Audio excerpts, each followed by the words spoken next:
all systems go. Clear for liftoff.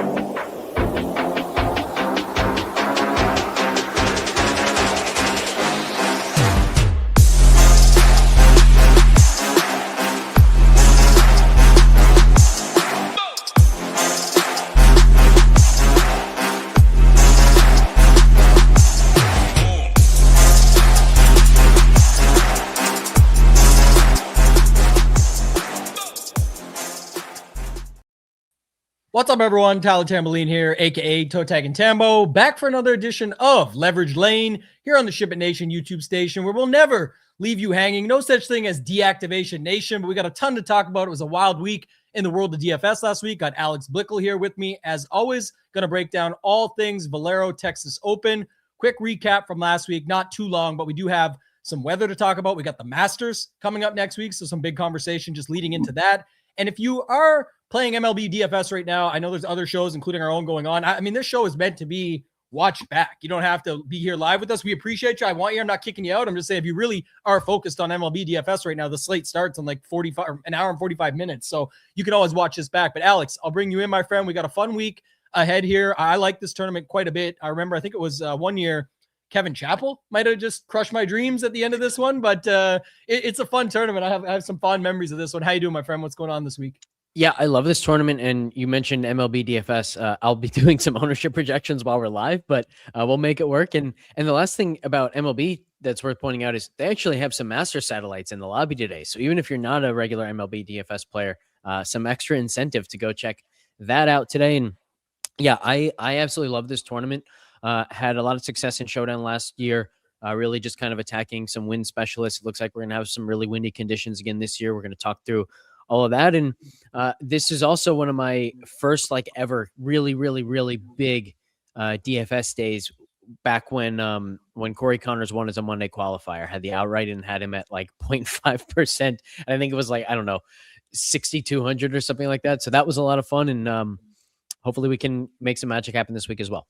Yeah, I love that too. And you brought up the Saddies and stuff. And our guy Kyle Go Collect says, Saddies everywhere right now. I think it's funny. Even when first of all, I think just monitoring on X and talking to friends that are big into it, in the poker streets, there was a lull where people were like, oh, poker's dead. And there's not going to be any poker. You know what still existed when poker was quote unquote dead? Was there was still satellites everywhere you could play to get into big time tournaments. No matter what, the niche and the hobby and the fun and all of that still existed and people wanted to play it. It was just maybe there was more satellites and stuff. So I see a lot more people getting into those. They are a way to make it a game changer. But I think to your point, just we always keep, evergreen, topical, whatever. If you look at right now, if you don't play MLB DFS, I always got to advise you how I feel about it. I want the sport to grow. I want you to go and play it if you want to play it or you're good at it or you feel like you have an edge. But just noting it, I think, I'll get your quick take on this too. I think the MLB DFS pros are the best of the best. Any sport. That's my opinion personally. And I go off of a lot of things. But one of the things I'll say, and then I'll kick it to you, is the live finals. There is almost never. I can't say never because people give you 100% of the time. No, but it's you go to the MLB DFS live final, or even look in the MLB lobbies, the lotteries, the main tournaments, all of that, the best of the best win at MLB DFS. It's just the way it goes. And that's who's there. You don't really see outsiders or randoms getting lucky to get into it. What's your thoughts on the MLB DFS streets? Yeah, I agree with that. And I think it's because MLB is probably the most just game theory correlation driven and less about who you're actually playing. And so the DFS pros are very, very good at that. And that's, obviously what you and I really stress a lot. And yeah, the other thing I was thinking about, I was actually thinking about this last night, is if you could be really, really good at any one DFS sport, it probably should be MLB, because you get to play it every single day, sometimes twice a day for 8 months of the year. Yeah. So if you're really, really good at it, that's quite a few opportunities to make some good money. Whereas if you're really, really good at NFL DFS, you have 20 main slates in the entire season to take advantage of that. So just some late night thoughts that I had last night. And we're trying some really cool stuff over in my Discord. So if you are playing MLB DFS and you want to be on the cutting edge of some stuff, I definitely recommend checking that out. Yeah, really good call out there. Like, people don't think about it like that. Obviously, most people say, well, NFL is where all the money is. But to your point, you only get so many weeks of that. And if you really write off like weeks 1 and week 18 as, the first week is always a bit wild because we've had pricing for over a month. The last week is always like, who's going to sit, who actually has motivation, who, whatever. It's hard to tell. You might only really get those 16 weeks of NFL. And then you get the playoffs and all that. And it's all exciting. We're going to play it no matter what. Huge prizes, life-changing money. Every slate, you got the showdown slates, all of that. But like you said, if you can get really good at one, MLB would be one to dig into, and it's really data driven. So if you like that kind of stuff, there's a lot more into it. Most people do. Speaking of good call outs, I mean, you had one pre-show, so I'm going to start there because we're not going to do a big recap of last week, whatever, but just noting it about like people taking last week's results and being like, oh man, that guy really sucked. And then so many people don't go back to them this week, or they say like, oh, or it could actually flip. Someone who did really good, you could always also apply that. But just talk to a little bit about what we talked about pre-show was sort of like what the predominant setup was last week, what really came through from the stats perspective, and just even the eye test of like clearly what you needed and what worked, and how that may or may not apply moving forward, because people can use that on any given week, really.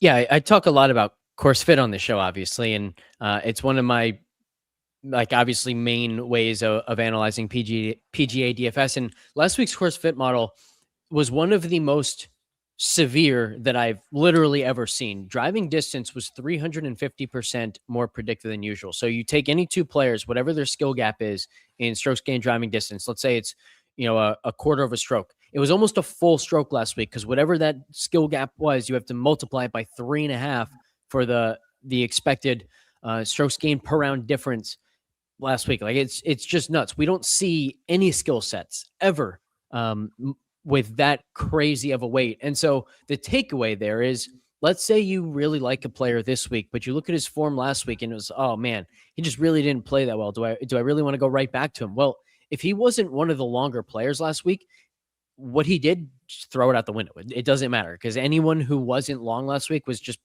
facing such an uphill battle that it does not matter how poorly they played from that. And conversely, as you said, like if someone played really well last week as a really long hitter, now they're going to a course where distance is less predictive than usual and every other skill set is a little more predictive than usual. That form last week, it's not going to help them a ton this week. They have to be really good throughout the bag and not succeed just because of their distance, which they were able to do a week ago. Yeah, good, great call outs. Good, DFS perspective. I mean, that's how I'm always thinking about things. And I know you're working on this tirelessly. You're working around the clock. You said multiple different sports at any given moment. And then just thinking about theories and ideas and concepts that you can help others use to get better at their game. So I love that from that angle. You might be able to work on some ownership here for a second. I will say one takeaway I have from last week. It's more personal, but I'll definitely bring it up. I thought it was awesome. I think everybody knows and loves the story of Gary Woodland getting the job done, which was obviously incredible to see, and just, everything that he's been through.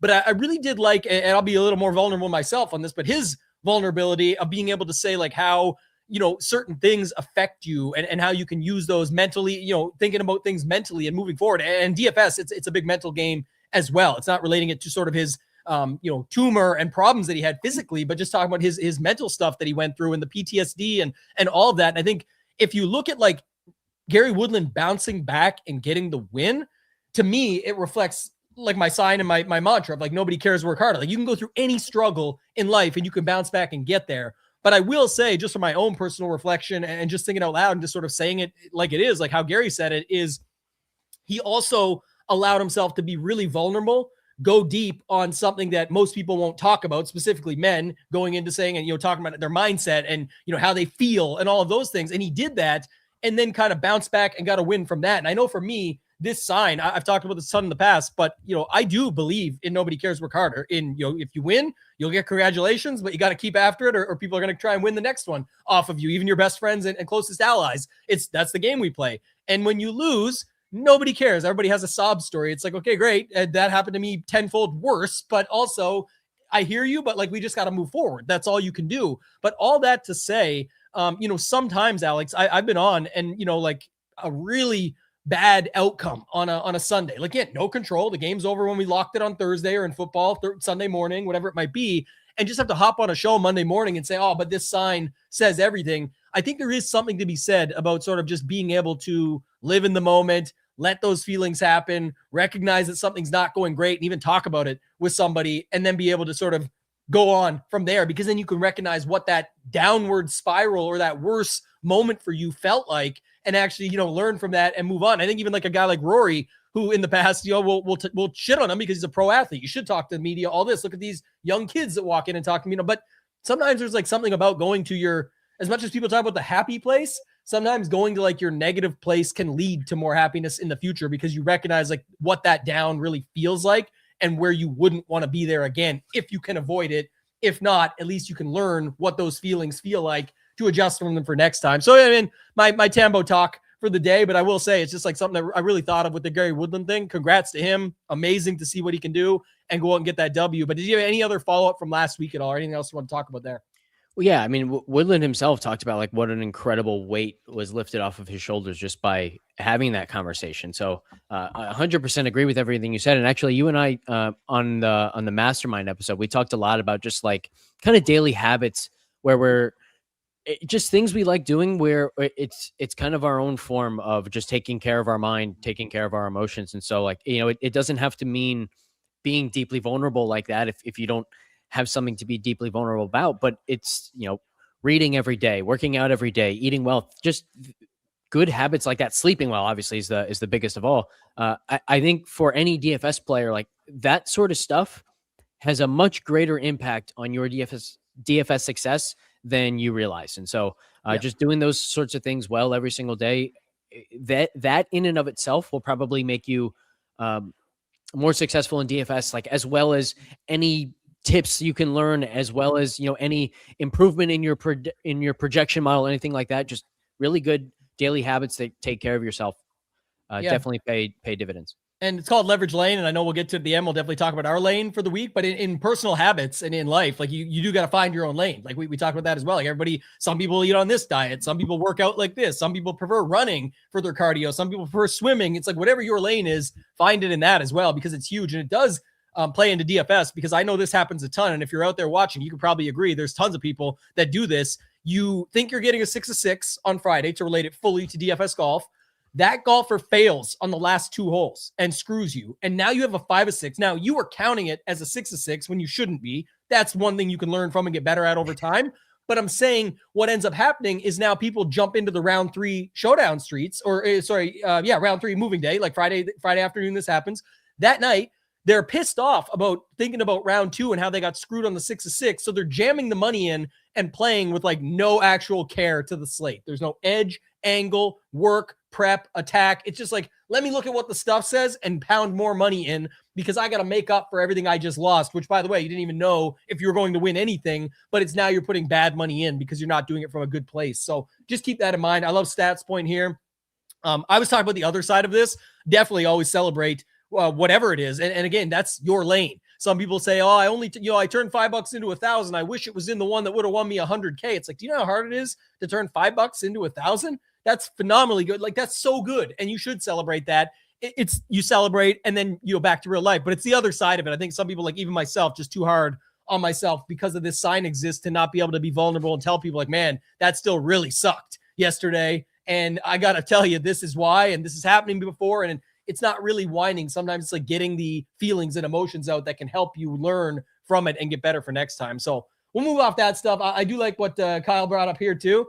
This was Alex's idea. We didn't like have this thumbnail and then be like, oh, I guess we got to X them out. It's like, I'm just so sick of all the WDs that we might as well just leave it and live with it. Let's just bust it up right up on the thumbnail and enjoy, right? That's the Ryan said it here. Good morning, fellas, to the WD Open, or oops. I mean, the Valero Texas Open. It's kind of the same thing there with that one. And then Matt, I saw your question. We'll bring that up here in a little bit, but just go back to this week. Is there anything new, if nothing else on the last week, then Alex, is there anything else you want to bring up just on weather, Texas as a whole, the skill sets, kind of bringing across what your point was into, I don't know if this week's the driving distance needed, like, but obviously, driving distance can always help and these guys have it in the bag, but what's your thoughts on the course fit for this week?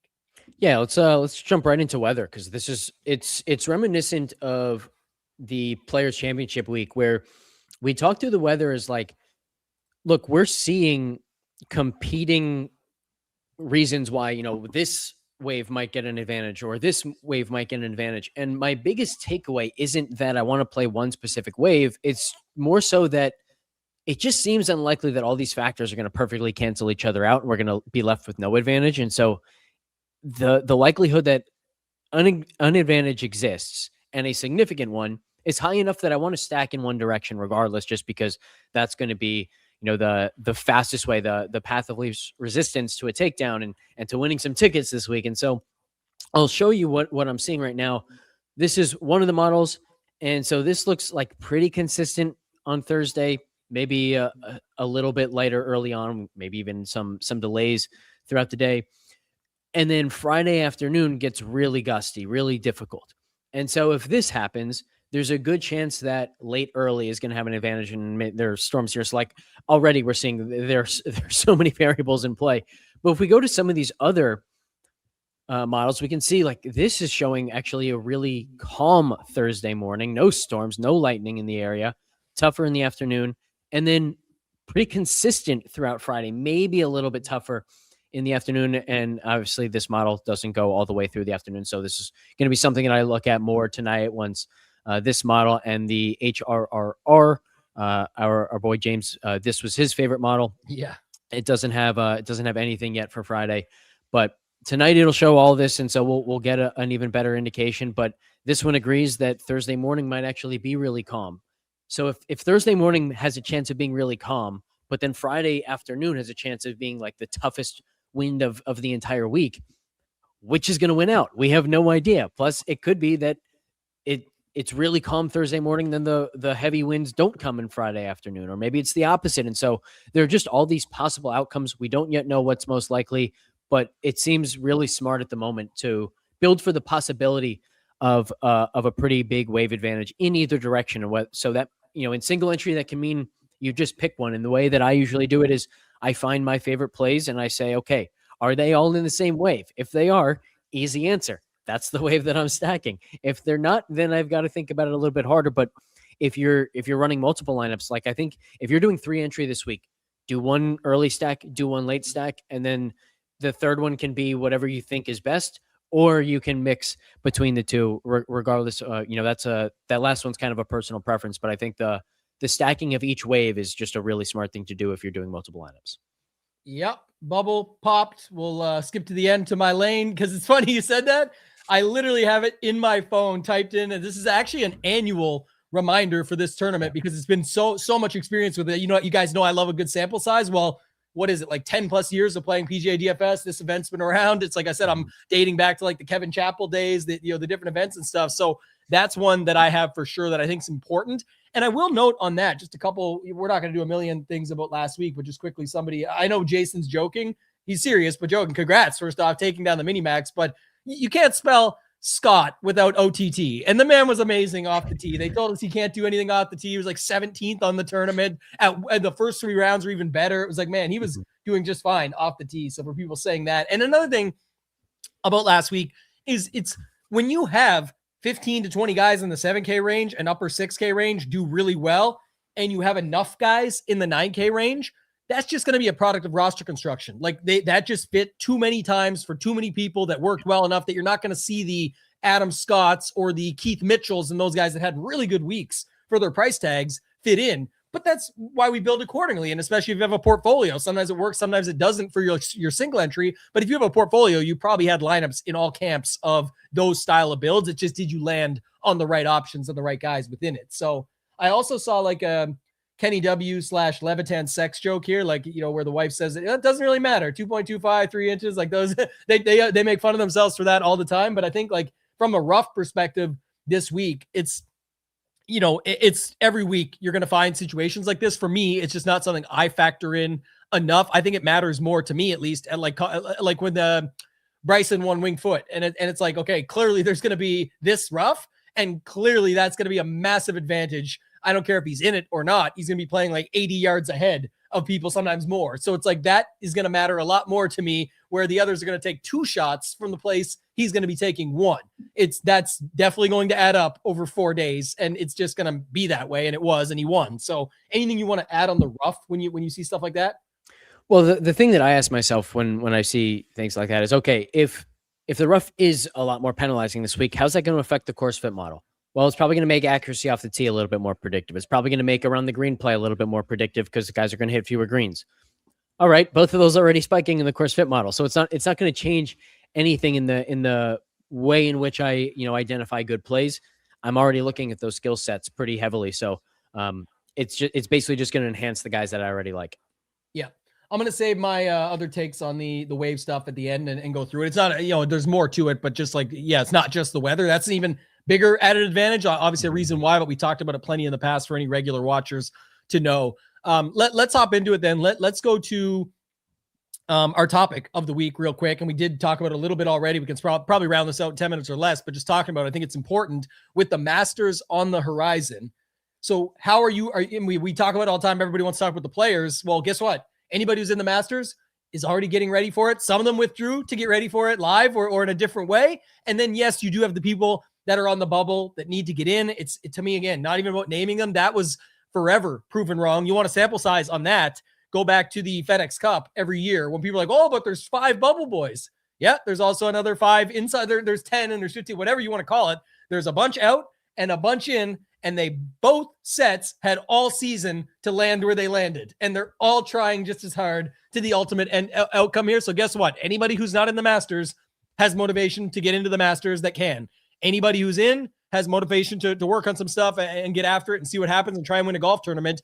And then anybody who didn't want to focus on that or focus on it in their own way has already WD'd or moved on. So anything on that front. And then, just talk to me about it from a DFS side, how you're prepping up for next week, the big Mega Milli, all those satellites that you talked about. I don't know if you got any tickets yet. I got one so far, so I'll kick it over to you on that. But yeah, I'm definitely going to be trying for more. I'll go more on that in a minute.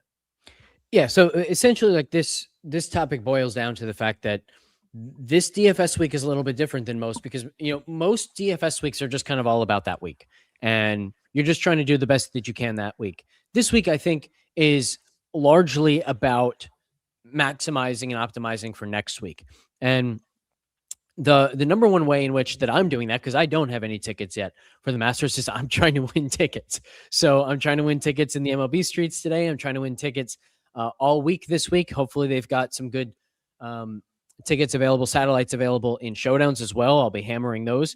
And I personally am not going to change my strategy of making one lineup per week. Like I'm not going to do 3 lineups this week just to have 2 extra chances to win tickets. I'm still just going to play my strategy because I think in the end, like that's in the long run, it means that I'm probably a little bit less likely to win a ticket this week, but in the long run, I'm still going to hit a good amount of tickets and I'm not going to throw away extra money trying to get the ones that I don't end up getting. So that's a big thing for me. But then there are also going to be many people who either already have tickets and they know, okay, I've got 3 tickets for the Masters. So I need to build 3 lineups next week. This week, I'm going to practice for that and I'm going to build 3 lineups and I'm going to figure out how I want to build a portfolio of lineups that's better than the sum of the 3 individual lineups. And that way next week, when I have to do the exact same thing, I will have this past week to learn from. I'll have this week to take lessons from and to say, I did this really well, or I want to change this next week. Maybe I went a little bit too hard on the wave stuff and didn't get, enough of a mix of the guys that I really liked. Or maybe it's the opposite. Maybe I cared too much about fitting players in and didn't do enough strategy wise with the different wave possibilities. So get that information, get that practice in this week. And that's also true for anybody who, like, not everyone is trying to win tickets the way that we are. And so if you already know what kind of contest you're going to play next week for the Masters, most of those contests, by the way, are already in the lobby. So it's already easy to tell what you want to play next week. Maybe it's a 3 entry next week. Maybe you really like the 20 max or something like that. Whatever you're going to play next week, try to apply it this week, get some early practice in. And that way next week you're doing as little like adjusting of your process as possible. And you just know exactly what you want to do, how you want to attack the slate.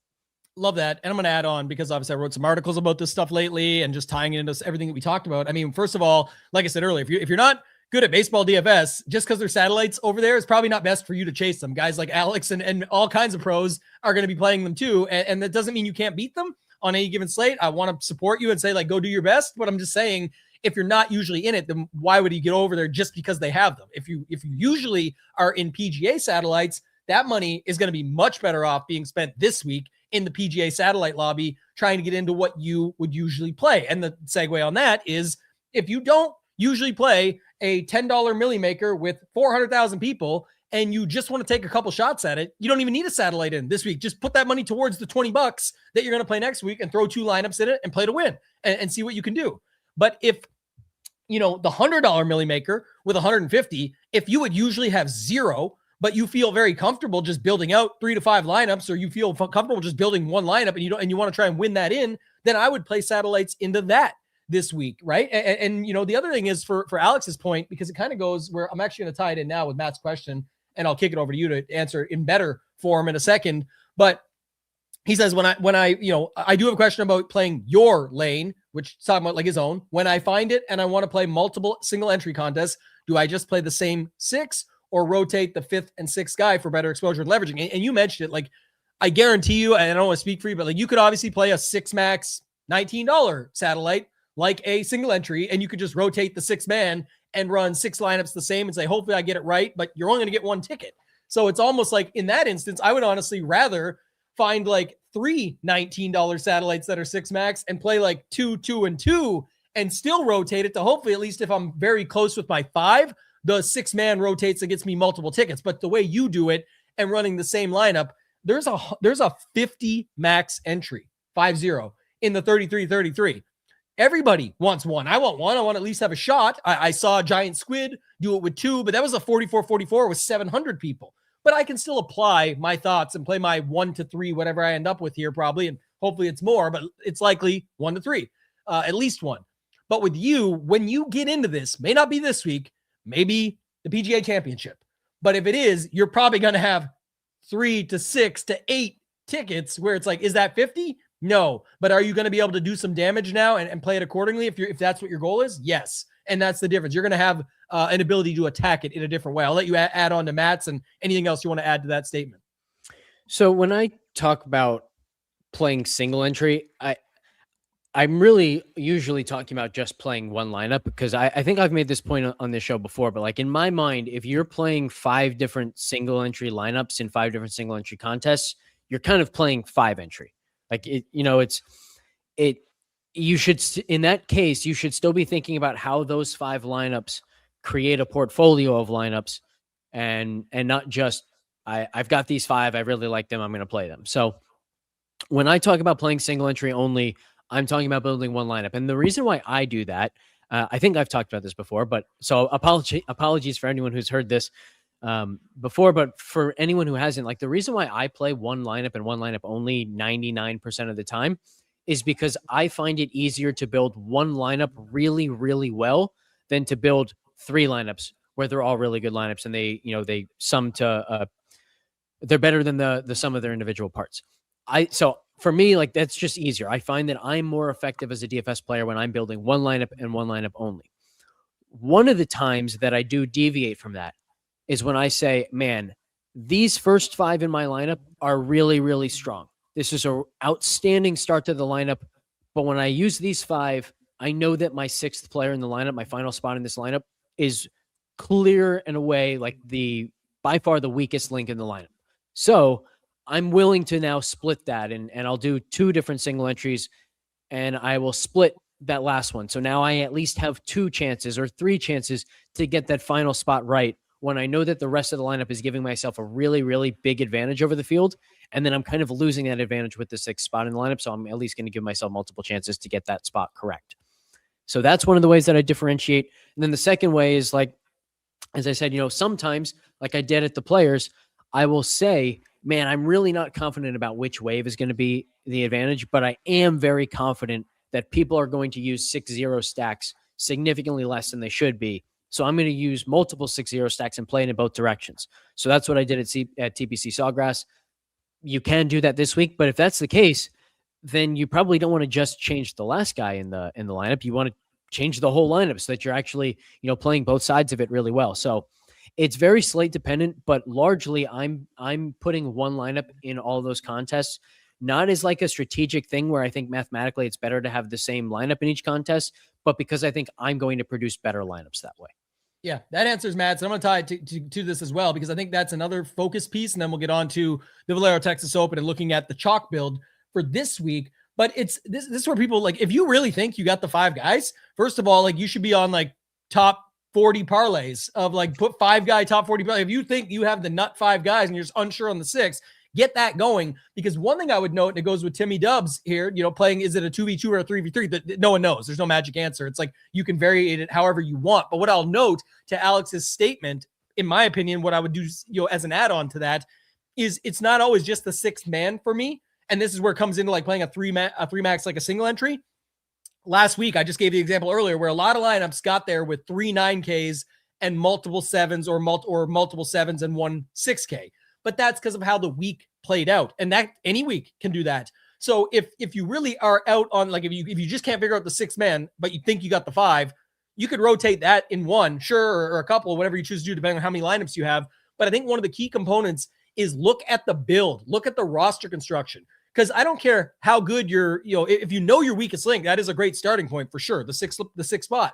But even if you're unsure of like your 4th versus 5th, but you're good on your top 3, what roster construction? Oh, you got an 8K guy in there as one of your main 5. What if you take your 8K and this final $7,500 guy that you're unsure of, let's just use math, and you take it up to 9K and 6,500? Well, now you've got yourself a different build. You've got a 6K guy that most aren't using. You're skipping the 8K range. You get yourself a different build version, even though you technically remove your 4th or 5th best guy. It's like, do you really have the exact 5, right? So why? It's not always just about rotating one for Matt's question. And for Timmy Dubs here, it's like that's where a 2v2 or a 3v3 could end up making more sense depending on how many lineups you have and how you're playing it. So like that strategy quite a bit. We'll talk more on it next week. Obviously, a couple big master shows. We're doing the one with Mayo on Tuesday, and then we'll be back Wednesday here as usual at 10:30 a.m. Eastern. You want to talk about Valero now? You good? Well, one last thing I want to say here is it's really easy to think about when you're talking NFL DFS or MLB DFS because the lineups there are so segmented. So like, you have a stack that you really like in NFL, and now you're going to rotate the running backs. Or in baseball, like I love the 5-man Philly stack today, but I want to differentiate my pitchers from one lineup to the next, or I want to differentiate my secondary stack from one lineup to the next, things of that nature. It very much is harder to identify in PGA DFS what it is that you should be changing. But the best way to do it is just ask yourself, what is it about my lineup that I'm most confident in? And what am I least confident in? And then change the thing that you're least confident in and keep the thing that you're most confident in. Pretty simple. Yeah. And to add on just quickly of the MLB side of things, you said too, like I actually see this a lot. People land on a cheap Yankees outfielder. They got a Yankee stack, so they feel like it's clear, but they like, I don't know, Grissom. And it's like, but Stanton's there too. Oh, which one do? I guess I better run a second lineup. It's like, I would never do that personally. I teach their own. I'm not saying I'm right, but what I'm saying is I would go with what I think makes the most sense, whether I'm using a certain process, projection, stack ranking, whatever you decide to use for your stuff that says this is the way I'm going.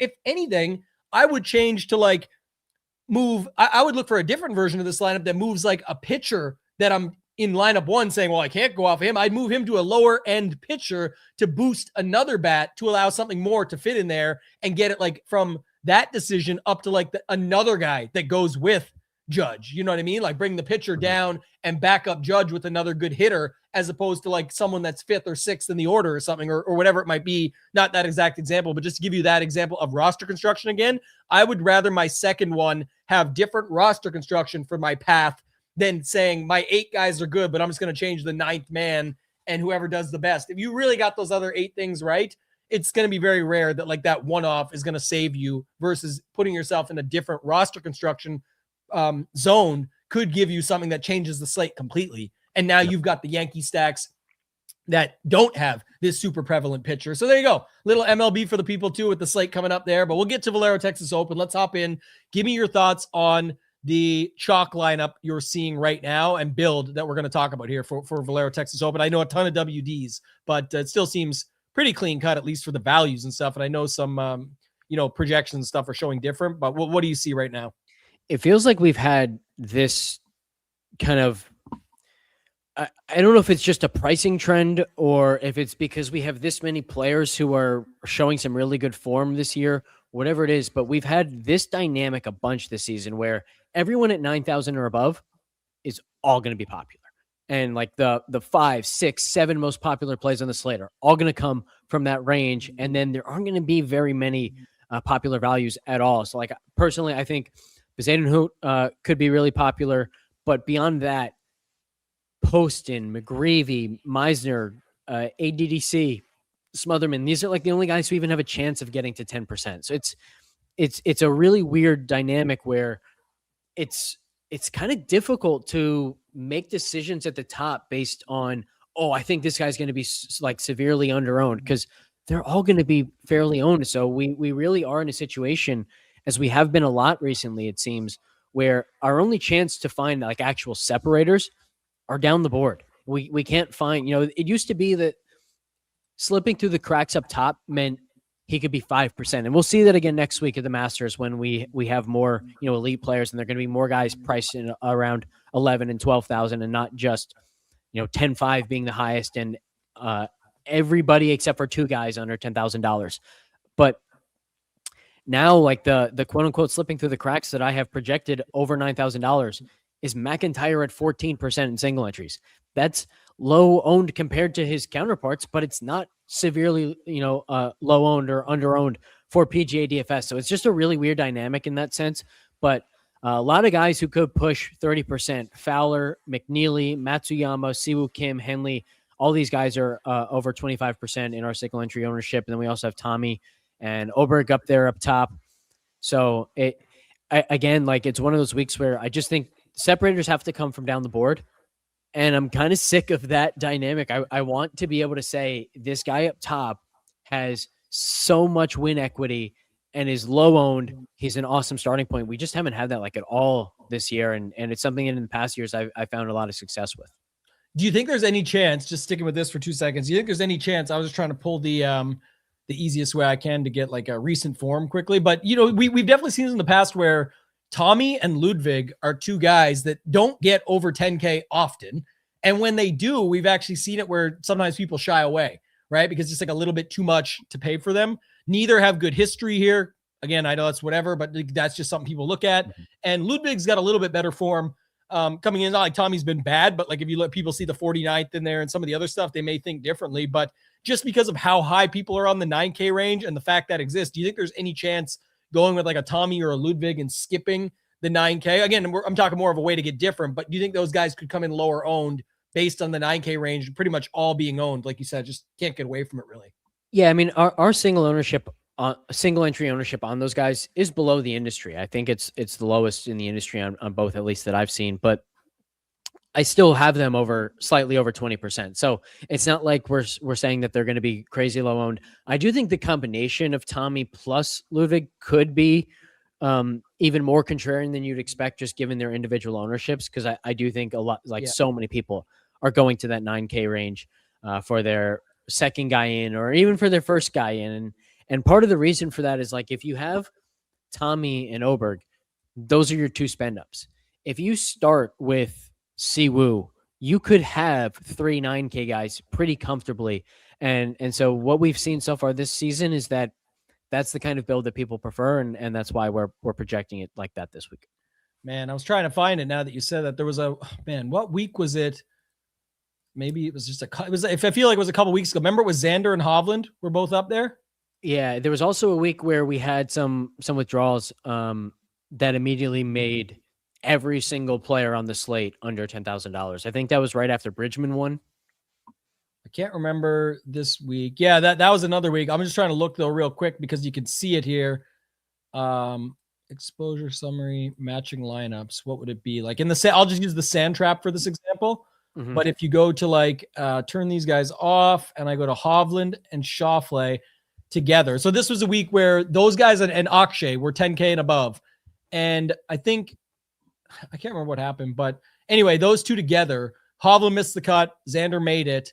They were only 2% of the 36,000 entries. Only like 800 had those 2 together in a lineup, but it's because a lot of people were on. The 9K range had Fitzpatrick, who won it at 26%, Bridgman at 31, 18, 23, 17, 18, like everybody in the 9K range was 18% or above. So it's like looking at it from that perspective, I think that's at least a somewhat way to get different. And then people also recognizing and remembering, to your point earlier, like Bobby Mack, Yeah, he'll be like, oh, if he's 15%, people like, oh, Bobby Mack wasn't that low owned. He was 15. It's like, yeah, but if the guys around him are 30 plus in whatever tournament you're playing, well, that's a big difference. That's where that exists. So you got to think about that. So right now, do you think more 3 9K and then drop down to the sevens, or do you think more 2 9K and 8 and 3 sevens? Is that kind of how you're feeling about it?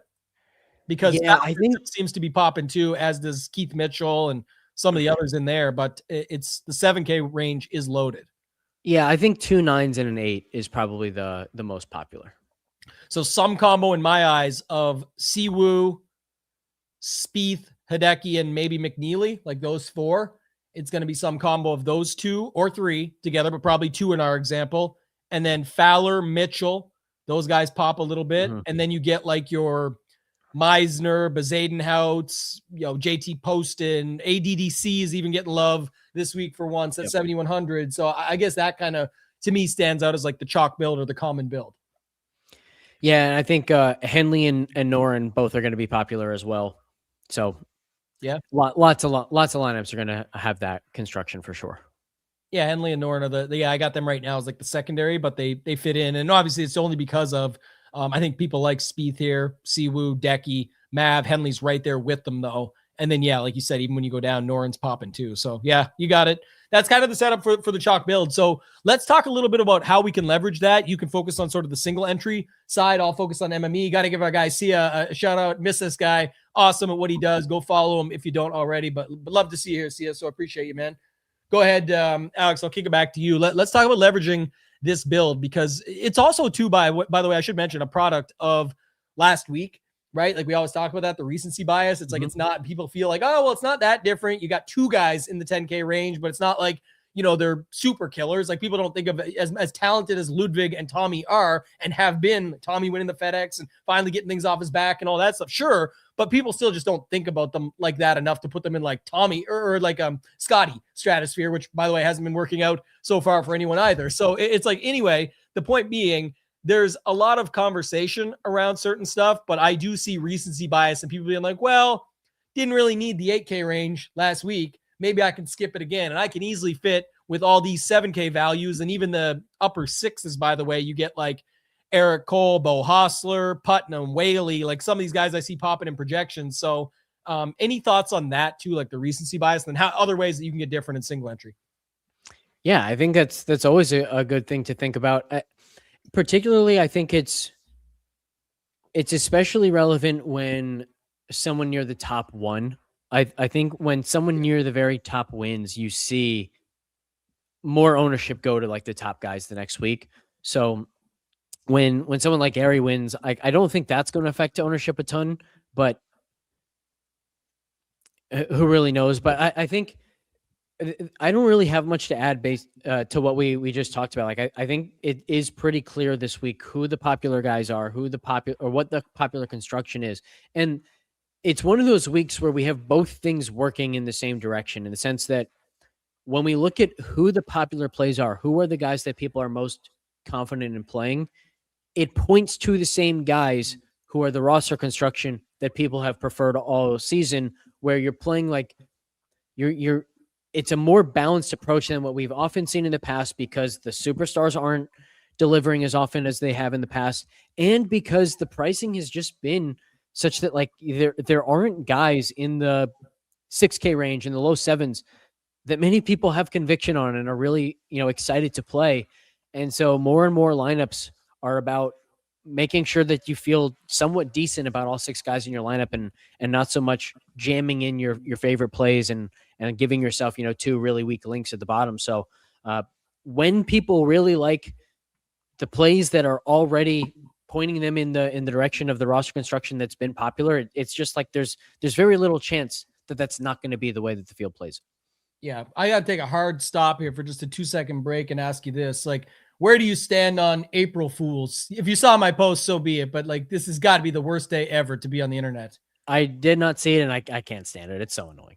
Yeah. How are we still celebrating that, or quote unquote celebrating that? It's at least creative. By the way, totally in on pranks, hoaxes. Like, here's an example. The PGA Tour, sticking with golf because that's what people are here for, posted today on April Fool's Day the prank that they pulled off years ago now, by the way, at the Players, which is not on April Fool's Day or April Fool's Week or any whatever you want to call it. It's definitely not a week. It's supposed to end at lunchtime. So any real trolls out there, remember that as well. That was part of the thing. But did you see like the Tiffany cufflinks? They tried to tell him it was like a tax thing and you got to pay $8,000 and like you can give them back. But at the time, Jay Monahan is the guy. So like Jay will probably be disappointed. And you're like, the was like $800 or $1,000. I'd do it. But he's like $8,000? No way. I'm in on pranks. The reason they're so fun is because no one would know the difference. When someone posts today like Nuclear Golf, which I follow it, I think it's a great follow for curation and finding out news quickly.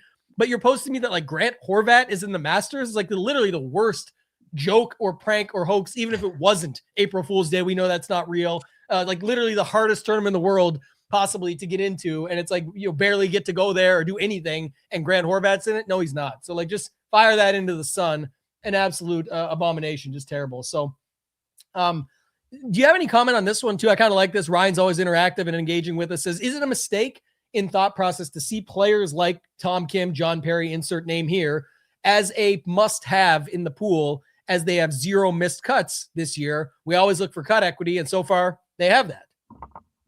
Yeah, I think that's a mistake because made cut odds are not a product of the percentage of cuts that you've made in the past, especially not in a small sample. So like if you want to look at a player's entire history to say, hey, this guy's made more cuts than we'd expect given his skill set, sure, that's something. But just looking at the percentage of cuts that he's made, that's not going to tell you what his percentage or what his probability is of making the cut this week. So you're going to be overconfident about guys who have made a lot of cuts, and you're going to be underconfident in guys who are better than the percentage of cuts that they've made so far this year. So it's a mistake in that regard. But I also think that like I like both of those players this week. So I would put them in your player pool if you have multiple lineups this week, especially if you're someone like building 20 or 150, then they definitely belong in the player pool. But it's not because they haven't missed a cut this year. It's because they are good players. That's the key. That's what I wanted to point out. I'm glad you brought that point up because that's how I was trying. It's like the sample's never, it's not going to be great on anything that's happened this year on X amount of events. And for them, I'm not sure how many it is, but it really ties more to what you said off the top about like who did bad last week when driving distance was clearly the highest thing that you needed, the prevalent piece that everybody was going off of. That's not going to be the same for this tournament necessarily. So it's like using that. It's kind of the same thing. We don't know what the strength, you can figure it out and go back. And if that helps you validate this part of your process, then by all means, but there's different field strengths that they played in, different styles of courses, different event, all these different factors that it could be that you'd want to figure it out. Now, if you like both these guys and they fit your process for this week and they're both low owned and they're in the roster construction that you like and they help fill out your lineup, then put them in. But I would not be putting them in because of the 0 missed cuts. That would just be a product or a result that you could lean back on later to say, oh, they're still making cuts. Awesome. That's good. And I hope they do for you so you can get your lineup through. But that's not what I would be leaning on based off of that. So anything else? Okay. One of mine is going to be for leverage my lane when we get there, which we'll be getting there probably sooner than later anyway with today's show. We'll have one and done betting segment quick and then run through it. But just noting it, like the two guys up top, I thought you said was an interesting one. Those guys both do have good projection. They actually could come in 8 to 10% or more, even potentially lower owned than the 9K range guys that are going to be popular. The fact that multiple 9K guys are coming in that way. So you don't have to play them both together. I think that's an interesting way to do it because of how loaded the low 7s and upper 6s are, especially. So even a couple of those guys could boost you into the range that you want to be in anyway, but you would be with, say, 2 guys in that mid 7K range, where most of the 9K lineups are going to land with 3 guys there. And you not only would have only 2 or less, because you might be able to get up a little bit of a tier, but you would be on no 9K guys, which there's a lot of fear of missing out when you do that. But there's also a really different build that if those lineups don't get there, you're in a really good place. But I think it's clear too, the 8K range, as much as we mentioned, like, okay, yes, you have Thor, Fowler, who else? Noren, Mitchell, Yella, and Rio, maybe. Like, that's kind of what I'm seeing right now. But though a lot of those are going to be guys that people talk about and use sparingly, as opposed to like, I'm playing a bunch of them together, or I'm going to get 3 8K guys in my line. It's just that's why they're all going to, everyone's going to say, oh, but they're all coming in at like 15%. Fine. But together, it's going to be even less. And then multiples together, even less. And it's like people, the reason they're all coming in at 12 to 15% is because they're probably solid plays on paper, but it's all about the roster construction and what you do with them. And not many people are going to commit to those builds. We know what they're doing in the 9Ks, which is just going to forcefully put them off that range, which I look for those options when that happens. Cause you're like, well, man, that's a way to really get different as well. You could also use like a Ludwig 8K guys and land in a completely different range and maybe even get a third one in there and do stuff like that. So I think there's a ton of ways to get different that still make a ton of sense this week, if that makes sense. Well, yeah. And I think the other important point down in that range is that like when you go from one DFS provider to the next, you're going to see different guys down there pop. When we see someone end up, 30, 35%, it's because every single site agrees, hey, this guy's the best value in the $7,000 range. This guy's the best value in the $6,000 range. We don't have that this week. And we actually haven't had it a lot this year. And I think part of the reason for that is, number one, DraftKings has done a bit of a better job with pricing in the sense that like the order in which they price players has been better than in past seasons, but it's also because they've changed the structure of the pricing to the point where there are just so many guys between like 6,500 and 7,500 that it'd be really, really shocking to have any of them stand out as like the clear option, because any person going and saying, I need 3 guys from the $7,500 range, they've got 40 some guys to choose from. You're not going to land on the same combination as other people very often. Right. No, talked about this earlier. Badlands, I appreciate you always supporting and just noting this.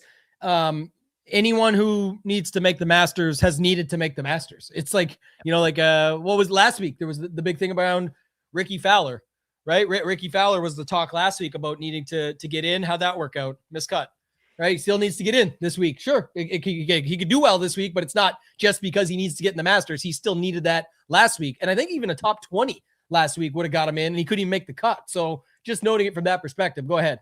This is the strangest narrative to me, and people love it, because if anything, like if you're telling me that a player has extra pressure on him, we already know how hard it is to win golf tournaments because the pressure ramps up. In what world does added pressure make it easier to win a golf tournament? Like it's crazy to me. If anything, this narrative should be going in the opposite direction, and it doesn't. People love this because it's like, it's the same as, a revenge game in NBA to people. They want to do well, so they're more likely to do well. Who tees it up in a golf tournament and doesn't want to win, doesn't want to perform? Who wants to go home because they missed the cut? It doesn't happen. Motivation is not a predictor of success at all in PGA. If anything, it works the opposite direction. Yeah, that is actually really funny you said that, because like I saw yesterday, this comes up all the time. NFL people always relate to, though. Like Campbell was talking about David Montgomery and how they made the move, and they're like, we got him to. He wanted to get to a team and be a bell cow. We're happy for him. We got him over to Houston. He said they're gonna love what they got with David. Like, is he gonna want to do well against his old team? Sure. That's built in, but it's like he has a good game or he doesn't. If they even play, I didn't look at schedules or like if they even got that far with them yet. But just noting it, it's like sometimes it's not always a negative vibe on the way out the door either. It's like, hey man, we want you to go be free and do your own thing and crush it. There's no negative energy here at all. And it's like, they're still going to, David Montgomery gets paid to play football and have good football games. He's going to try and have a good football game against any team that he plays. It's not just for revenge. And it's like that always gets brought up. That's why we love Leverage Lane versus Narrative Street. Narrative Street's fun. It's like, the Mardi Gras in New Orleans, or you go down to Broadway in Nashville and stuff like that. But it's like, this is more about tactical and like thinking through what's what. Like you said, as a golf pro yourself, and see, it's like, let me get more pressure tagged onto you here and see how that goes for you. But that should really make you pull the trigger on winning this thing now. It's one of those things. It's always funny. But if our show was Narrative Street, I'd have gray hairs by the end of next year because I'd be so sick of it all. Yes, exactly. That's what makes this fun. I do think this is good to talk about too. I mean, you bring this up earlier, and I'll give a quick one on this. So last week, a lot of people wanted to play Marco at 9K. He drops to 78. I don't think the field's that different. I'm fine with this. So, just saying it from that perspective. Even if it was, I'm just noting this. Different setup, different course. But like, excuse me, he played really good. Bogey free 66 in round one. Solid off the tee, solid on approach, found the putter a little bit along the way, was good with that. You look at round two, solid off the tee again, and that's with one hole on 10 where he lost almost a stroke. He still gained over a half stroke off the tee, and he lost a full stroke on one hole, one shot, basically, off the tee on 10. But then you look at his approach. That was the only thing that was off. He missed the cut on the number.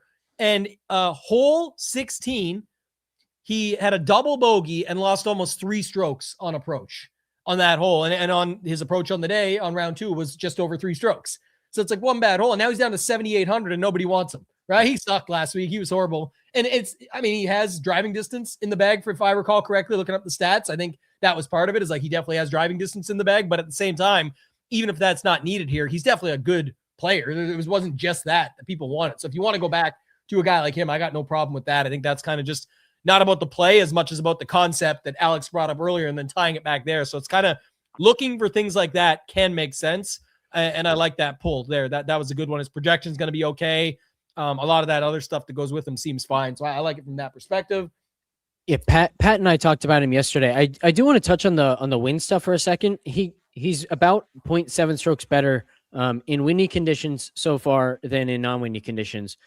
But it's a 6-round sample. So it doesn't tell us anything. Now, we can look at his game and we can say, all right, this is a guy with a ton of ball speed, a penetrating ball flight. He has, at least characteristics of someone who's going to be good in the wind. So I do like that, but don't hang your hat on small samples of how guys have done in windy conditions. Cause a 6-round sample is like literally meaningless. 100% meaningless. It but really is. I think 6 rounds.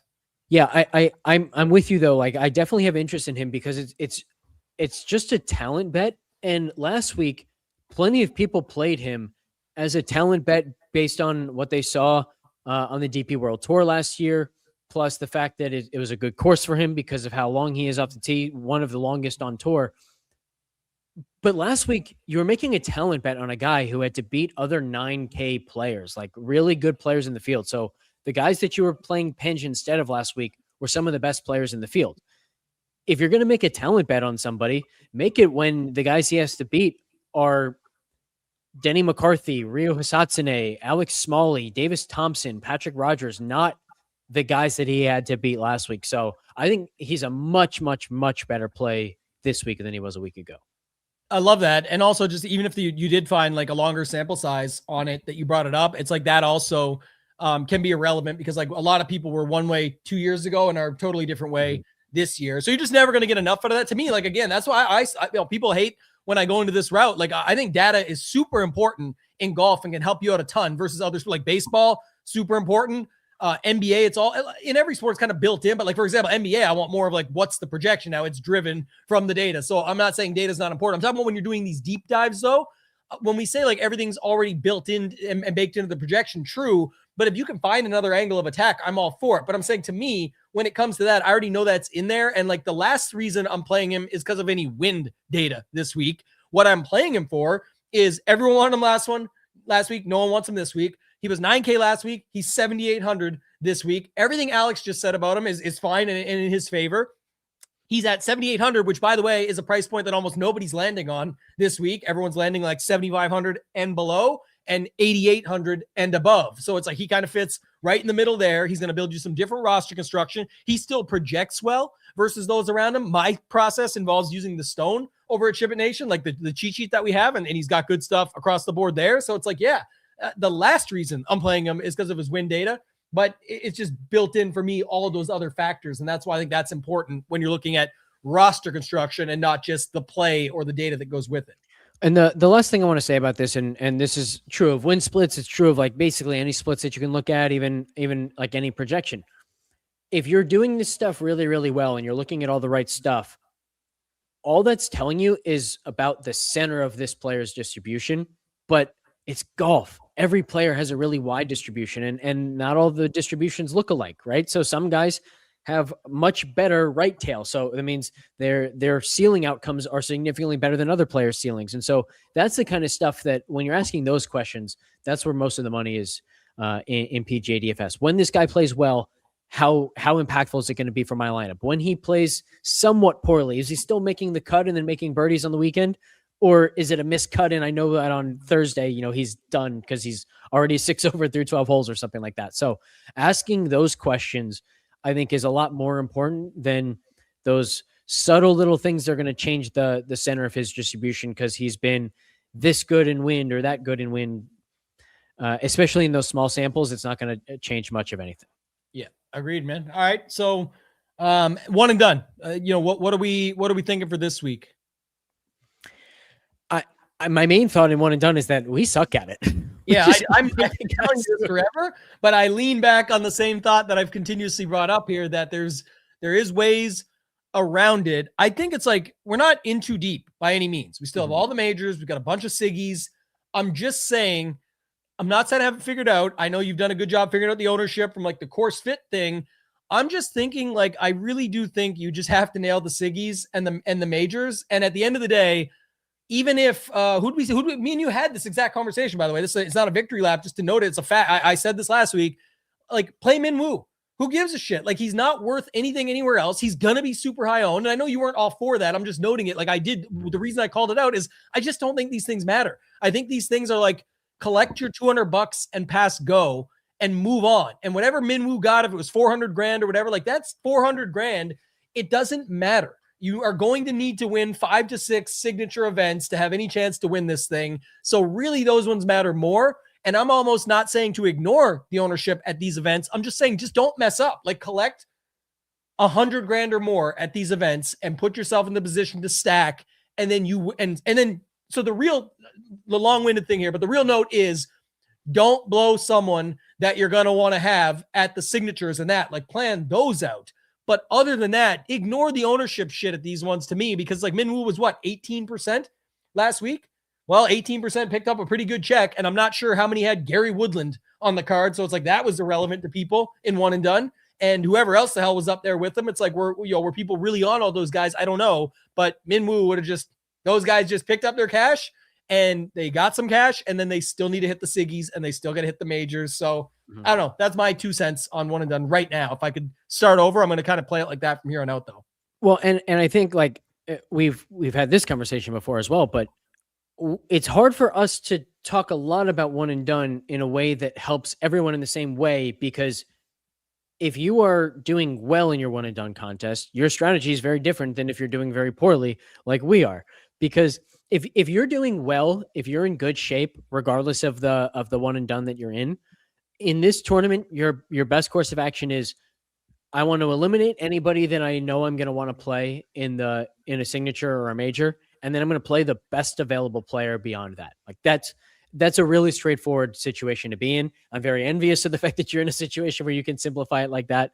But one thing that I take away from a lot of these tournaments is we're seeing a lot of like, long shot ish guys who are 1% or less in one and done, who are going on to win. And so if nothing else, this week I'm a little bit more open to somebody way down the board than I have been, where I've tried to find the best player that's going to be low owned, or that I know I'm not going to want to use. I kind of like the idea of just taking someone that I know is going to be like 0.1% in the one and done contest or something like that, and just ride it that way and hope I get the super, super, super low owned win. Because to your point about how much more impactful signature events and majors are, the one way that you actually can gain like a really strong advantage in one of these events is you get the super low owned win where nobody who's owned does anything of any significance. And so you're actually getting like the full effect of that winner's check, which is I think like 1.4 or something like that. So more contrarian than usual is probably my theme for one and done this week. Yeah, and I'll just add, like, because some people said it in the chat, and like you kind of made a point too. Is like there's huge strategy still to this game, and it matters more. Like, yeah, if you're in a segment stuff, like you got to save stuff for that. But the biggest factor is just all I'm saying is like even the leverage play. We're still so early in the season, even needing the leverage. I'm like, well, I'm so far behind. Nobody is really so far behind yet. You could be on paper $4 million behind right now. That's literally one winner. You win the Masters next week with a 10% owned play even, you're still really right back in the mix and the season's barely begun. So you're not really behind. But even then, if I'm looking for like high leverage, moving forward, it's going to be in the Siggies and stuff. Like if I'm behind and now we're going into a Siggy and I don't have it, and obviously this increases as the season goes on, but that's where I'm looking to do it. Like, again, nobody's really pulling a Gary Woodland. And if they did, good for them and congrats and awesome all around. But it's like, and it matters, it'll add up. It's 1.6 mil or whatever. But it's like, you're not really going to worry about that as much as like, I would rather just have collected the 400K or whatever Min Woo got and called it a day versus me trying to pinpoint Gary Woodland week. And to your point there, like the nice thing about the signatures and the majors is that there are so many really good players that you can always find a really good player with genuine win equity at low ownership. So even when we're talking about like, I'm going to get contrarian in the Siggies, you're still going to be doing so with very good players. So it's just one of those things where, yeah, we've talked about this before. It's kind of a shame that one and done, that these weeks are so unimportant for one and done, because they are really fun, and you know, picking players in this type of field is arguably a more fun puzzle than picking players in a signature event when it's the same exact field over and over and over again. But it just doesn't matter a whole lot who you take this week. Yeah. And I learned this from my dad. He came 82nd in the Mayo Cup last year with a horrible finish to the finish line. He missed a ton, like 4 signature events. And I think he had a miscut in 3 of them, and he still finished 82nd, but he literally just plays the chalk. He's Papa Tambo is Chaka Tambo. He just plays the chalk, and someone said, like, they're guessing all this stuff. It's pretty clear he's on Spieth this week. I think his other choice was maybe Si Woo is what he brought up, but it's like he's on Spieth. He's going to play him, you know, the win here, the 10th, the 12th. He's playing better recently. Like, that's what it is. So I get it. And even if Spieth is 18% owned or something like that, it's like, it just, you get what you get and you move on. And what's really going to matter is those signature and those majors. So who do we want to use this week then? Let's split the difference on this. We need to pick somebody from the top, but it doesn't have to be Spieth. Like, who else are you thinking up there that can stand out for us? Well, my first thought is more contrarian. That my thought is all the way down to Andrew Novak, who's one of my favorite plays of the week. We're still in the one and done. I know that's the betting segment, but just making sure you know. But no, it's funny. I know. We talked about that yesterday in your Discord, but I'm honestly fine with it, because I think from your point of view and from the alternate angle of what I'm saying, that is the other side of the coin, right? You're like, if you're not going to do I'm going to play somebody up top, I don't care how popular they are, just collect as we go. Let's try. You can also see it from that side of the coin where it's like, yeah, but your 400K from Minwoo ain't making the bank either for you. Why not try and peg to get like 0 or 400K certainly adds up. You'd rather have 400K in your bank account than 0. But it's like, at the same time, that trying to pinpoint that guy that really gets you double leverage of more money, like Gary Woodland 1.6, and nobody had them. Those are going to be your separators on the season. So I like it from that angle too. So I'm good with Novak Nation. Also, let's think about it this way. Who's the best player in this field that you're confident you're not going to want in a signature event at some point? That's a good point. Man, maybe I'm just spitballing this quickly, but maybe like Alex Noren. I think that's a very good call. And so let's compare their win odds in our simulations over at FTN. 1.7% for Noren, 1.0% for Novak. That's not that different. And if Noren is 5% and Novak is 0.5%, you want the 0.5% on guy at 1% instead of the 5% guy at 1.7%. Like, that's just very easy math to do. So yeah, I think Novak actually makes a lot of sense this week. And this is the chalk version of it for sure. That's when my dad took it. It's like, are you really going to, where else do you want Spieth? But if he continue, again, it's hard to do this these days, because like the name value is there, but it's like, then you don't think you're going to use them at anything else. So I don't disagree with Stat on that.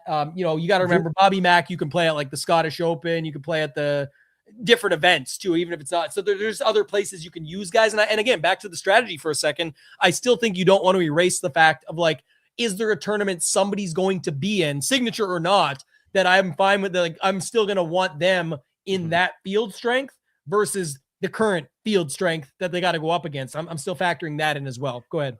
Yeah. So the Spieth answer to that question, I think, is an even more interesting one, because he might be like 20% owned in one and done. He's at 2.3% to win. So 2.3% versus 1%, 20% versus 0.5%. And the thing is, like, sometimes you and I are going to say someone, they're contrarian because we said it, the ownership's going to come up. I don't think that's going to happen with Novak. I think most people are hearing me say Novak for one and done, and they say, all right, well, he's crazy. I'm not doing that this week. And frankly, if you're doing well, you shouldn't be considering Novak. You should be considering someone like Spieth, where the ownership doesn't mean much to you, because most of the people who are using him are already well behind you. So if you're doing well, don't use Novak. If you're doing poorly, let's not make Novak 3% here or 5%. Let's keep him 1% or below. But I think that it's to me, it's less about like actually playing Novak, and it's more about the idea of being okay with someone that contrarian, someone that you think is, has a 1% chance of winning, but is being owned like he doesn't have anywhere close to that compared to, because the better players in this field, I think this is probably the more important point that I'm making. The better players in this field, it's not like they have a 10% chance to win or a 15% chance to win. They have a 2% chance to win, or 3% at best. So keep those percentages in mind when you make your picks, and I think that can at least help understand why I'm okay with being so contrarian. And it also, something to add too is like, and Mimu, this could have been made the example. It's just why you can. I'm good with this stat, like you're saying, but it's also noting, like, again, what fields is he going to get? You don't know. Like, Jordan could be the top of the field in the John Deere this year, and it's the same amount of money. It's a way weaker field. It's anything can happen. I'm just like, again, it's all how you see it. Min Woo, we could have said, let's save him for the 3M or the whatever it is, the Rocket Mortgage Classic. Now they call it. I think it's just the Rocket Classic or whatever. Like, it's technically probably an easier field than last week, but it's like, yeah, it's got to just fit your mold. Like, we talk about our lane, and we'll talk about ours in a second for the Valero Texas Open. But just noting it, that's kind of how I would think about it. Guys like McNeely, Noren, Spieth, whoever else you want to fit into that you feel fits that mold, I think are all fine depending on where you stand. But if you want to go down the board, I'm fine with it. And we do have a little bit of Narrative Street now that Leverage Lane is wrapping up, but Narrative Street on Novak, it's his birthday week. So maybe that's something to go off of as well. Like we talked about yesterday, but betting. I already forgot about that. Now I want to change my pick. I don't want the birthday guy.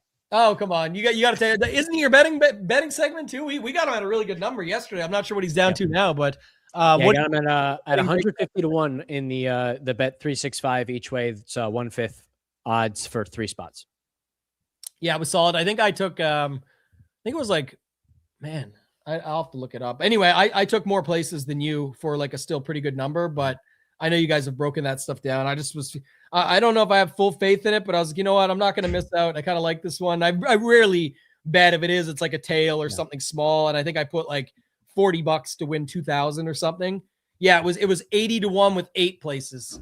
And I just said, you know what, I'm gonna be in on this, but I don't know if he's gonna hit the top of the board. So yeah, I think good on that. Anything else you want to talk about? If not, go into your lane for this week. Oh man, what is my lane this week? I'm gonna go with what I hope is going to be my lane, but it's a little bit too early to tell if the ownership is going to be significant enough to point me in this direction. But my leverage lane is going to be to hammer the 8K range, because as we talked about earlier, like I just see so much ownership going to Henley, Siwoo, Hideki, Mav McNeely. Fowler is in the 8K range, but there are enough guys around him that I really like that he can be a part of this group that is super owned, and that it's just part of this group that's like starting so many lineups. And the 8K range just, once again, it seems like it's going to slip through the cracks. And so there are a lot of good players. Part of it, I think, too, by the way, is the fact that people are recognizing that this is less of a distance demanding course. And so they're coming off of guys like Thor Bjornsson and Keith Mitchell.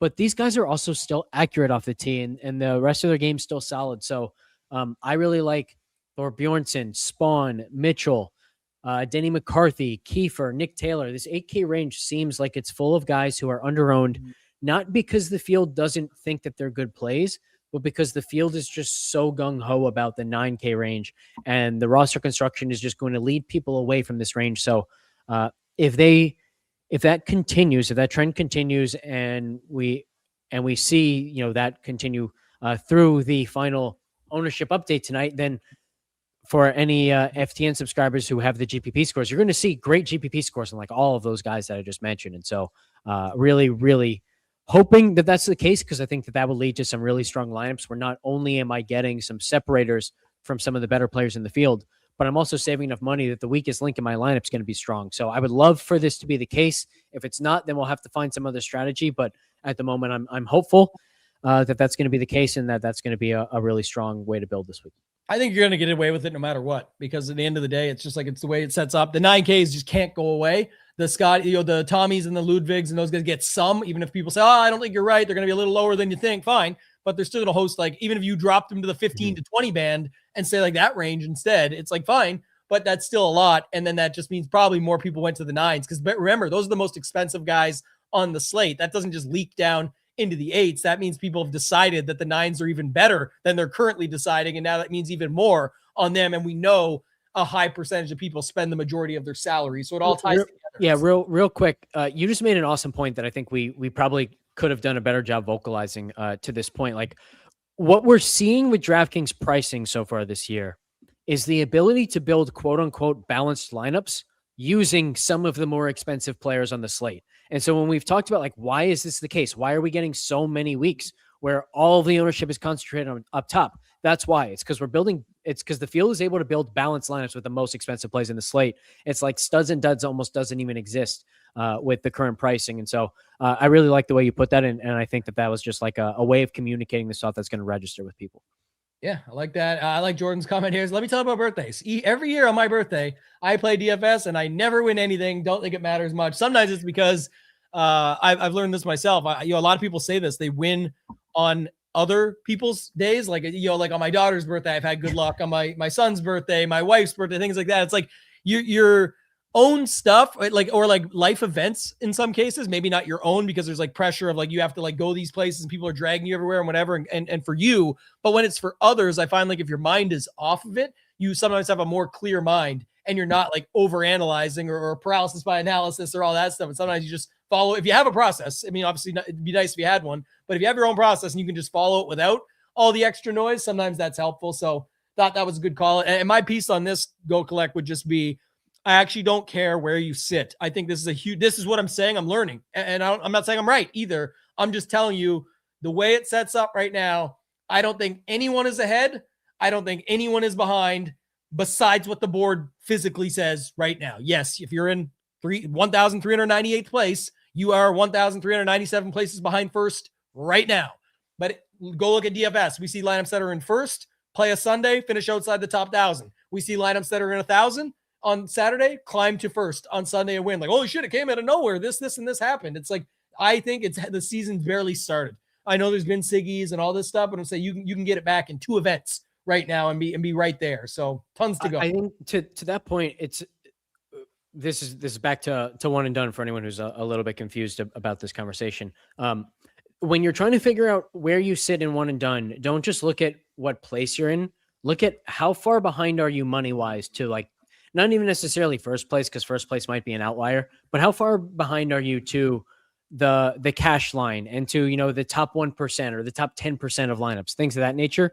And that'll just give you a sense of, oh, I'm one signature event win behind.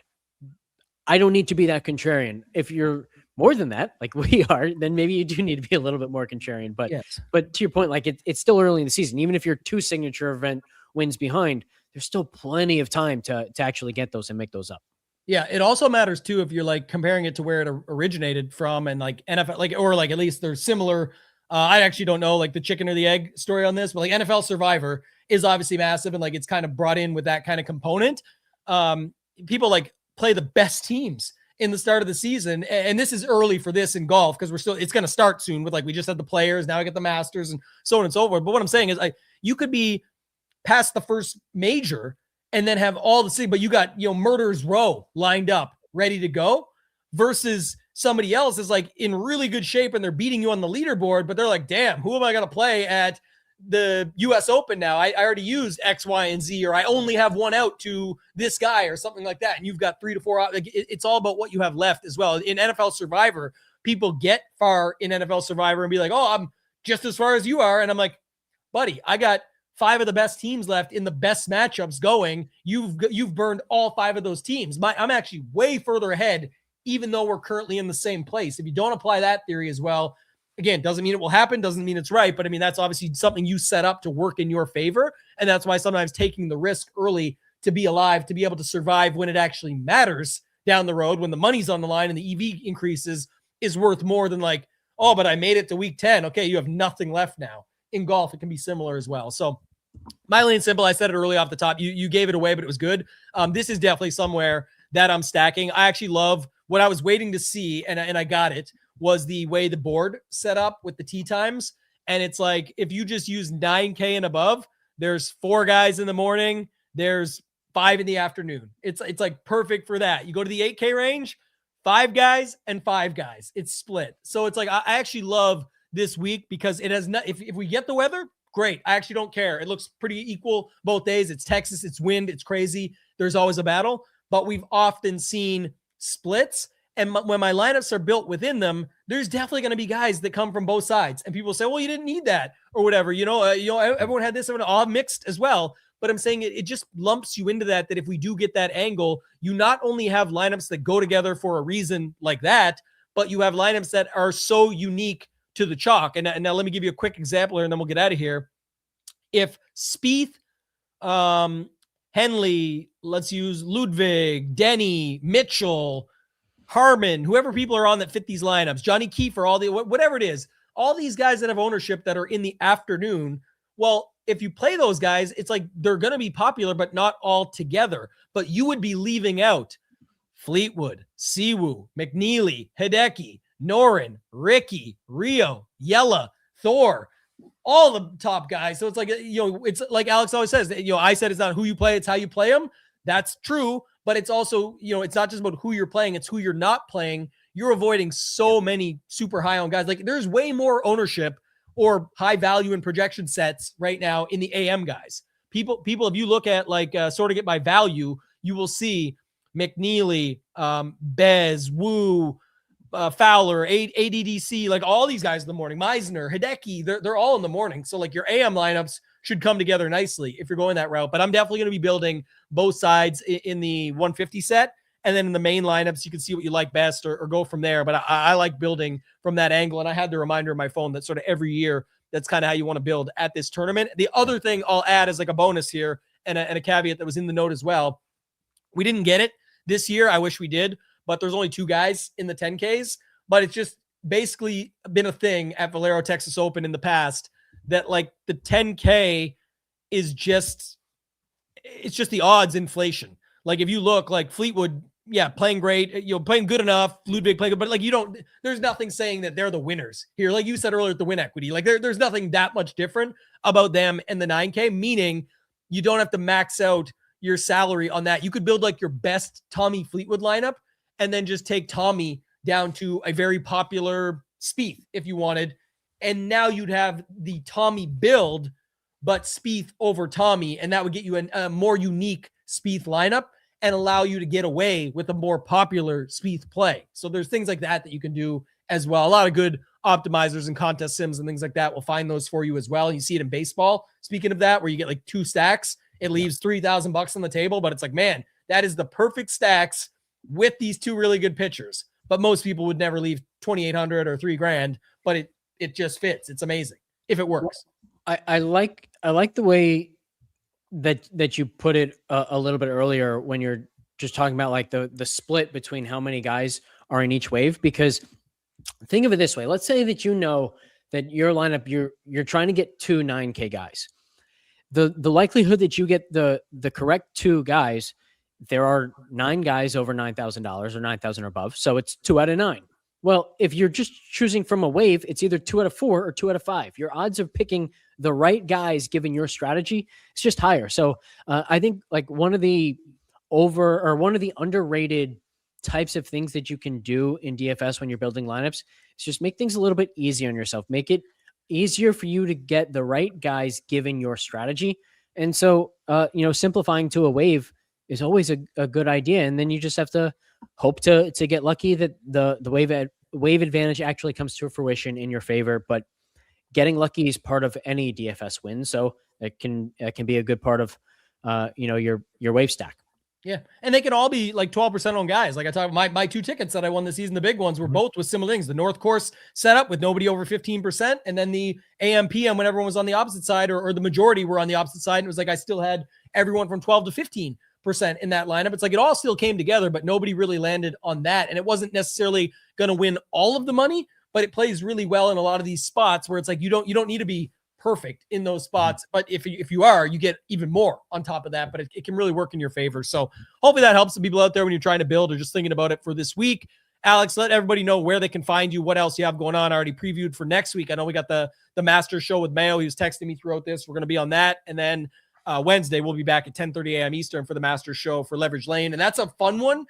All of them are fun, but that one to me is so much fun because the pricing's been out for so long. It's the most course history of all course history courses, even though that's something I normally never say, but we know that for the Masters, it's quite true. So I'm excited to go through that one and really break down what the chalk build looks like and then how we can take advantage of it. But let the people know where they can find you for everything you got going on. It's kind of fun. Like, we all know that the NFL season is like the height of DFS season, but this time of year is freaking awesome for DFS and for props and pick'em, because we got baseball, golf. Golf is like literally in the most exciting part of the year coming into Masters season. Baseball's just starting. NBA is about to reach the playoffs. This is an awesome time of year. Props and pick'em has been spectacular. We just had an NBA 3-pick hit and an MLB hit last night, I should say, not last week, over in the Discord. So check it out at Alex Blickle 1 on Twitter. You can find all the FTN stuff and my Discord there, continuing to do really, really cool stuff in props and pick'em, and some really like cool cutting edge research that I've started to do for MLB DFS that I think anyone out there who's really interested in just DFS theory and trying to find some edges that not the whole industry is on, you'll enjoy what you see inside my Discord. Yeah, I'm in there. I think it's a lot of fun going through it and back and forth on it. Like everyone's, sort of into their own stuff, and that's what I like. It's different, but you can actually get some different angles of attack and some different ideas to bring to the forefront. Of course, if you guys do want to check out ShipItNation.com, we got the Masters promo on that includes SaberSim and the rest of the entire season for $349, but we also simplified the join options. So if you just click join, it's very simple. There is a 5-day trial for $19. You've seen it on the screen the entire time. It's 5 days, all access with core, Discord, everything. Try out all the sports. We, like you said, we got NBA, we've got MLB, we've got MMA. I mean, different weeks are on different breaks, like NASCAR, NHL, different things, but PGA, projections, showdown, all the stuff that goes with it, the stone tool that I talked about and more. If you want all access, it's built in. There's different packages. You can see how those break down at the bottom, all the differences between what comes with each package. And then the other nice thing is if you want single sport, you say, I just want PGA only, you can get monthly, you can get annual, and you can get a deal right up to including Rick Rungood stuff with just SaberSim, with both or without either, and just get PGA only, better deals on the annual as well. All right. It's going to do it for this one, guys. Hopefully it was helpful. We appreciate you. As always, excited for a big week ahead at the Valero Texas Open. For Alex, for myself, ToeTagginTambo, good luck this week, and let's ship it.